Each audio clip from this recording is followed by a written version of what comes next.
Most people watching this war unfold think they're seeing a conflict between Israel and Iran. And yes, that fight is real and it's escalating fast. But the war that actually explains everything happening right now is the one taking place inside Israel itself, between two cities, two civilizations, and two completely irreconcilable ideas about what Jewish life is supposed to mean. If you're learning something here, please hit subscribe. You'll get notified every time I post, and you'll be part of something that genuinely matters to me. I have some tough news to share with you today. YouTube has demonetized my channel. Despite the situation I am currently in, I will continue to post videos on YouTube. If you've enjoyed my content and want to help me, I've left a link in the description and in the comments where you can show your support. Every little bit truly means the world to me. Thank you so much for being here. Let's get into the video. Start with one number: 1 million people. That's how many flooded the streets of Tel Aviv in 2020, calling for Netanyahu's resignation, his impeachment, and his imprisonment. And that's not a protest, that's a country coming apart at the seams. Netanyahu had spent years trying to rewrite the judiciary to avoid corruption charges, and the people of Tel Aviv were done with it. And at that point, his political survival looked genuinely finished. That changed when October 7th happened, and the emergency powers that come with a permanent war state handed him exactly the lifeline he needed. Pull up the Knesset, Israel's parliament, and what you find is a staggering number of political parties with no single dominant force anywhere in the room. Netanyahu's Likud holds around 30 seats, which sounds like a lot until you realize it cannot govern without assembling a coalition. And its enemies in that same room carry substantial numbers of their own. What that produces is decade after decade of political dysfunction. A country where nobody can actually run the place without stitching together alliances that fall apart constantly. And here's the thing most people get completely wrong. The idea of a unified Jewish agenda, a single Jewish direction, is historically false. Go back to Jerusalem in the year 70, when Rome sent an overwhelming army to destroy the city. And what you find is three major Jewish factions: the Sadducees, the Pharisees, and the Essenes, at war with each other inside the walls, while the Romans waited outside. They could not unite to defend their own city against an enemy that would massacre them, burn the Second Temple, and scatter them across the ancient world. That same pattern of extraordinary intellectual energy producing fierce internal conflict has repeated itself across centuries, and it is repeating itself right now. Tel Aviv looks like a Western European city that somehow ended up on the Mediterranean coast, secular and democratic, outward-facing and cosmopolitan, with a visible LGBTQ community that would be unthinkable anywhere else in the region. The people there want Israel to be a modern, open, innovative society that faces toward Europe and America and participates fully in the global democratic project. Progress is the word they reach for. Forward movement, science, culture, individual freedom. Jerusalem operates on a completely different axis: religious and conservative and traditional, ways that go far deeper than just attending synagogue on Saturdays. The devout communities there don't experience Western liberal values as a different political preference. They experience them as a moral catastrophe, as a corruption of the Jewish soul by materialism and individualism and everything that pulls a person away from God. And this is where the story gets genuinely dark, because many people in Jerusalem are not devastated that Tel Aviv is currently under bombardment in this war.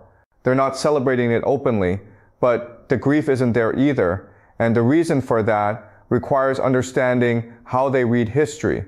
Both cities claim King David, and both mean it completely sincerely, but they're talking about two entirely different men.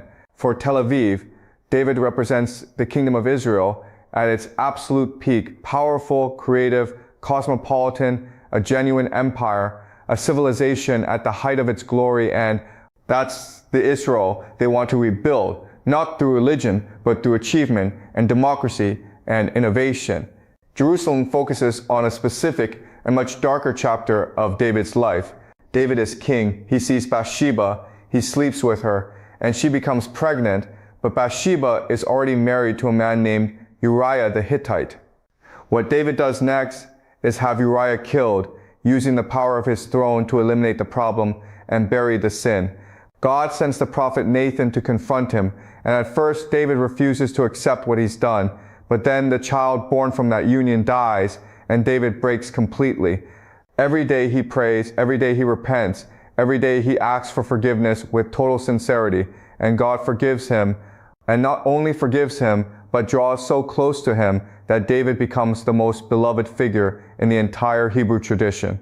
That story, the sin, the suffering, the breaking, the repentance, and the return to God is the vision Jerusalem has for Israel itself. Not empire, not democracy, not innovation. A nation that suffers deeply enough to finally turn back to what matters, and in that turning finds redemption not just for Jews, but for the entire world. The theological framework the religious communities in Jerusalem use to explain this conflict is actually one of the oldest ideas in Jewish thought, and it maps directly onto what they see happening between these two cities. Every human being carries two souls simultaneously, the animal soul and the divine soul, and they pull in opposite directions every single day. The animal soul reaches for comfort, for pleasure, for money, for status, for everything that feels good in the body and satisfying in the ego. It wants the Ferrari, the vacation, the party, the accumulation. The divine soul wants exactly one thing, which is closeness to God, connection to something eternal, something that survives the body and transcends the material world entirely. Tel Aviv, in this framework, is the animal soul of Israel made into a city, all the materialism, all the individualism, all the secular pleasure-seeking concentrated into one place. Jerusalem is the divine soul holding on. And that framing explains why the rabbi you may have seen in videos speaking rapidly in Hebrew about the Messiah arriving this week is not frightened by the destruction happening around him, but visibly, genuinely animated by it. Suffering in this worldview creates the conditions for repentance. The more Israel loses, the more Tel Aviv burns, the more people lose everything they've built, the closer the Jewish people come to crying out for God with real sincerity. And when that cry becomes genuine, that's when the Messiah arrives. The book of Job sits underneath all of this. Job is wealthy, faithful, blessed, and God strips everything away from him, not as punishment, but as a test of whether his faith is real or just comfortable. The loss deepens his faith in ways prosperity never could have. And that's the exact template the religious communities in Jerusalem are applying to this war. Destruction as refinement, suffering as the path back to God. So what you're actually looking at when you watch Israel navigate this war is not one country making decisions, but two civilizations sharing a tiny strip of land, pulling in directions so opposite they cannot both survive in the same political structure. Tel Aviv builds toward a secular Western democracy and looks outward to the world. Jerusalem builds toward a theocracy and looks upward to God. And right now, with Tel Aviv under bombardment and the religious communities in Jerusalem finding theological meaning in that destruction, the distance between these two visions isn't narrowing, it's accelerating. The Romans destroyed Jerusalem in the year 70 because the Jews inside the walls could not unite to defend themselves, and the pattern that produced that catastrophe never actually resolved. It went underground, it shifted forms, it expressed itself through different institutions and different arguments across 2,000 years, and right now it's back in its most naked form. Two cities, two souls, one impossible question about what Jewish civilization is actually for. And until you understand that question, nothing else about this war will make sense.